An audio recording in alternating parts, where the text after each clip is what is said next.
Now, I hope you're getting this. I hope you're getting the practical application. Because when it comes to your legacy, moms and all the non-moms out there, I hope you're seeing what is truly important. You want to make a difference in the lives of your children, of your family, your friends. It's not about how big of a house you can leave behind or how much money in a bank account. It's not even about some wonderful family heirlooms. It's not about maybe you can gift height, right? Or you can gift your incredible wit. It's not about that. You want to leave a powerful legacy. You want your children to inherit something that will make a true difference. One thing, faith. Your faith in God. Your faith in God is an unforgettable legacy. Turn to the person next to you and say, faith is an unforgettable legacy. Go ahead, tell them. Faith is an unforgettable legacy. Your faith in God is an unforgettable legacy. It is the most important thing that you can pass on. And maybe there's a part of you today that's like, oh, I'm not really sure. You know, we live in a culture where we celebrate big all the time, don't we? Like big accomplishments are big news.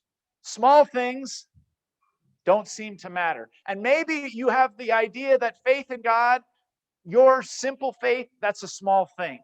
That what, maybe it doesn't really make a difference. Well, here, I want to give you one more story. But to show you this story, I want to share with you something today. I want to share with you one of my most treasured possessions. Now, I've got a lot of puppets, no surprise there, a lot of magic tricks, and a lot of Bible commentaries, and I love all that stuff, but I have one thing that is probably my most prized possession. I have it right here.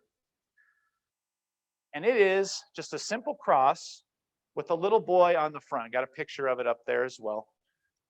And this cross is not made of silver, it's not made of platinum, it's made of aluminum. And in worldly value, it's probably pretty worthless. In fact, I looked it up. You can buy one on Amazon for less than $20. But the reason this cross is so priceless to me is because it was a gift from my mom. She gave it to me when I was a very little boy. I don't even remember because when I grew up, I always had this cross. And I always kept it right next to my bed. It was right there next to my bed, whether we were living in Oregon on our farmhouse or we moved to Idaho, it was always right there.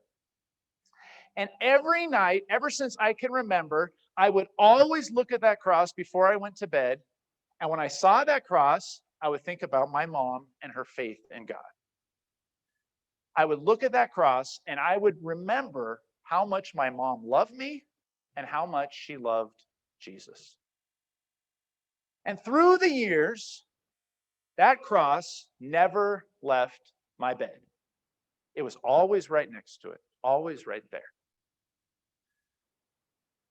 Even on hard days, maybe on a hard day at school, or a day I just felt exhausted, or maybe a day where I hadn't treated people very well, before I went to bed, I'd look at that cross and I would know how much my mom loves me, and I would know how much my mom loves Jesus. Now, my mom never had a lot of possessions. We were fairly poor growing up, living on a farm, just kind of struggling to get by. My dad was a pastor, but he mostly did that part-time and did full-time farming. In fact, of my mom's things, there's really three things that really stand out that I remember her ever really possessing. One was a desk, one was a piano, and one was a hope chest. And yet, I would look at that cross and I would remember my mom's faith, which was her greatest possession. And throughout the years, as I said, that cross never left my side. And even when times were hard, and especially hard for my mom. You see, my mom had a very difficult life. She spent almost my entire childhood in a wheelchair as a result of an accident. She also suffered from schizophrenia and sometimes was in and out of psychiatric wards at hospitals. She had really good days and really bad days sometimes, lots of ups and downs. But through it all, the one thing that never wavered was her faith in God and her love of Jesus. And so that cross was with me growing up in an old farmhouse in Oregon. That cross was right there next to my bed when we moved from Oregon, said goodbye to all our family and friends, for my dad to pastor a new church in North Idaho. That cross was right next to my bed when I had to spend a year in Idaho sleeping in our garage because we didn't have enough bedrooms. Which, by the way, parents, it's a great way to wake up your kids when it's a snowy Idaho day. You just open the garage door. Trust me, I've experienced it. It was with me next to my bed when I had to attend a new high school and not know anybody and felt so lonely and alone, eating lunch by myself day after day. Maybe you've experienced that. It was with me on the good days and the bad days. But it was especially with me on May 4th, 1995. See, on May 4th, 1995, I was a sophomore in high school, attending Sandpoint High School, and I was sitting in my algebra class in first period when I got a note that said I need to come to the office. Now, I was a pretty good kid, didn't get in trouble, so I knew I hadn't done anything wrong. So I wondered what it was about. So I came to the office, and there at the office was my brother, who at the time was a freshman, and we also had an exchange student from Norway. And he was there too, and I thought, what is going on? Why are we all here? And we asked the lady at the office, and she said, just wait, just wait. And then we heard the front door of the school open. Nobody else was in the hall, everybody else was in class, and I saw my dad walk in, and I saw his face. And I've never seen that face on him before or after. And he said, boys, come with me. I need to tell you something in the car.